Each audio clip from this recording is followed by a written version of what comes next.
A scathing letter from a veteran going viral. He is angry that the new bipartisan budget deal includes cuts to veterans' retirement benefits. The open letter to House Budget Committee Chairman Paul Ryan reads in part, quote, "You may not know us by name, but we're the people, Congressman, who answered our nation's call, some of us at a very early age, to willingly serve you and others like you so you could safely attend college and pursue your personal ambitions without fear of harm." That veteran joins us now. Chuck Wooten wrote the letter. He is a retired Chief Master Sergeant of the United States Air Force. Sir, thank you for joining us. And first of all, thank you for your service. Oh, you're very welcome. And thank you for having me, Shannon. I appreciate it. Well, listen, I understand in part your letter was motivated not only by the actual facts of what happened, but by the fact that you also got an email asking you for a cash donation from the very people that I know in part you feel like have betrayed you. That's exactly right.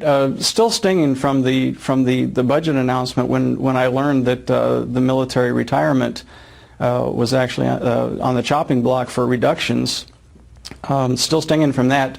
A day or two later, I did receive an email, and the email was addressed from Congressman Paul Ryan, and it was a fundraiser. And normally I would just hit the delete button and on those types of things, but this one, for whatever reason, I just chose to make a response to him and let him know specifically, and regardless of the party, what everybody that passed this and put that language in there, exactly what they've done and the impact that they've had on the servicemen and women of the United States. It's a broken trust and not much excuse for it.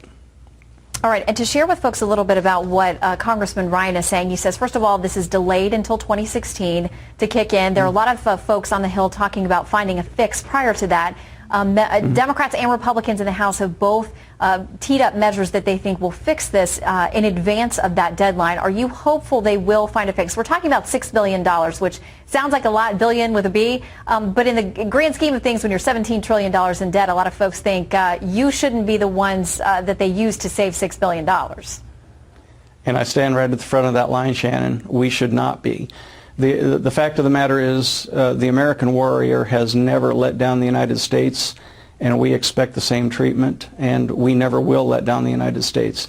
So regardless of what they're talking about as far as fixes go, fixes are wonderful things, but what we're looking at and the support that I have because of the viral letter that's gone all over the place in the last couple days is a complete removal of that language or that provision. A partial fix, which I've heard rumors of, is no fix at all. And anything short of that is an abject failure, and we're not going to stand for it.